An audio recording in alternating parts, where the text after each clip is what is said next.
Okay, let's do a video here on set operations. Okay, we need to know what this symbol means, the upside down U and the U.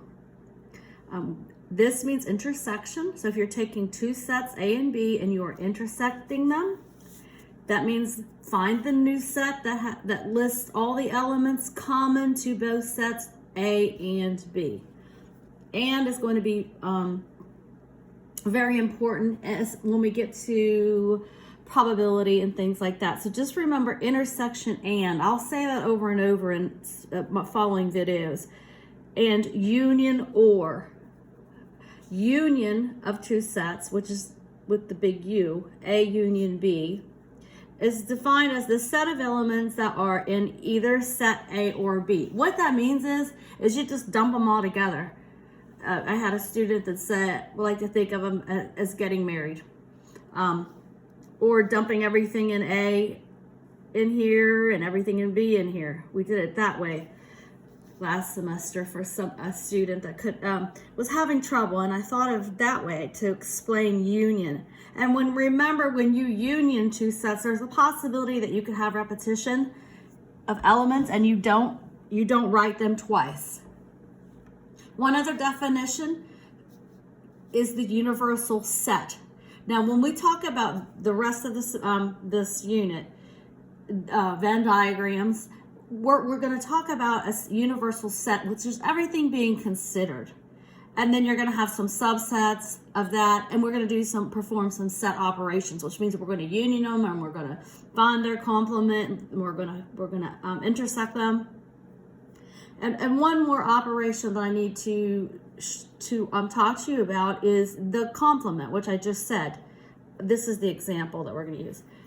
So the Newton uses the set A, B, C, whatever it's called, with a C above it to mean a complement. You might see it with a slash there. That means a complement or a not, you may hear someone say. And that just means everything that's not in that set, but is contained in the big set, the universal set. So a complement, all elements not in set A, but contained in the universal set. So for my example, I have a universal set that lists the natural numbers from 1 to 14. And then I made up three sets, A, B, and C. And we'll do some set operations. I'll start out with A intersect C. So if I want to find that new set, I compare A and C and just write down what's in common. Okay, we have a 1, but there's no 1 here. 2, there's no 2 here. 3, no 3. 4. 4 is in common with A and C. 5 is not in C, 6 is not in C, 7 is not in either one of them. 8 is here, but not up here. 9, 10, 11 is the only other number. So 4 and 11 is A intersect C. Okay, let's try another example. Let's do A union B.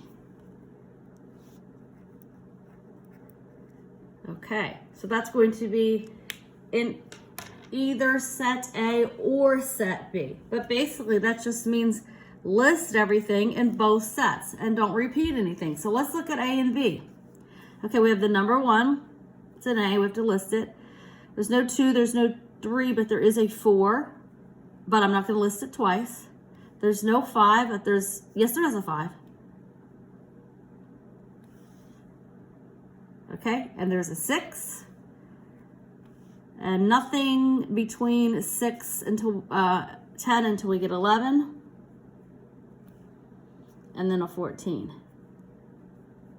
Okay, so A union B. 1, 4, 5, 6, 11. I forgot to write 13. Why didn't I write 13? Let me just stick it out here. 1, 4, 5, 6, 11, 14, 13. Okay, they're not in ascending order, but that's still correct.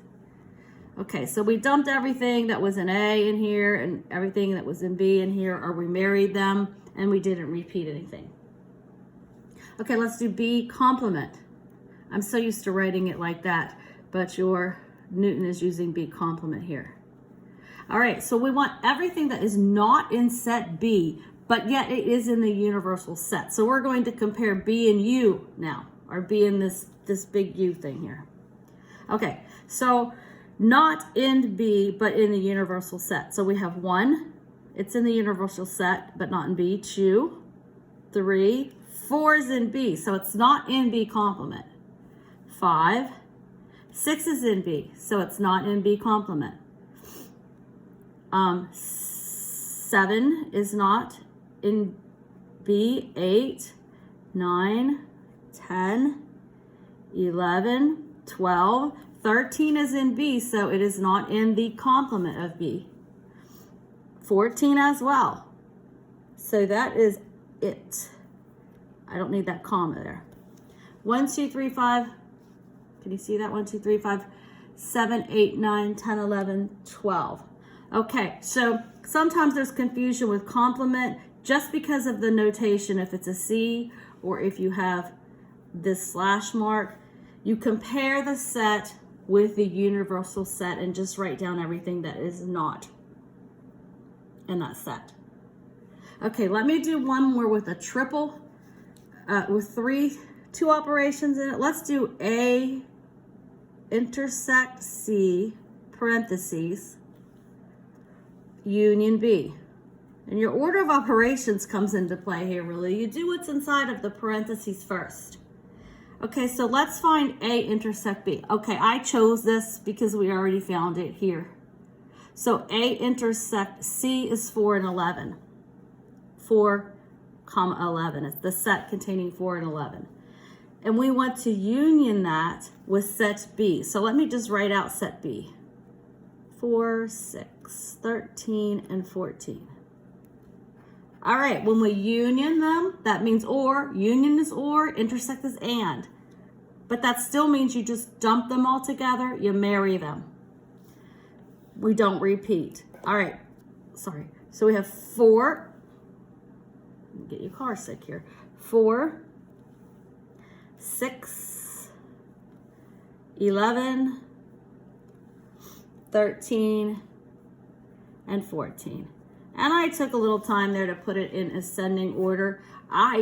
The software last semester didn't care. It doesn't matter. You don't have to have in that order, but I haven't had any complaints yet that Newton is counting wrong if you don't put them in ascending order. Actually, they're multiple choice, so it doesn't. You have the choice there. I mean, you don't have the choice of mixing it up. Okay, so that one's short, and I'll get that uploaded tonight. Tomorrow, I plan on doing Venn diagrams, and I want to lead that into logic and some Euler. You say it Euler. It's pronounced Euler, Euler diagrams from Unit E. Okay, everyone, have a nice evening.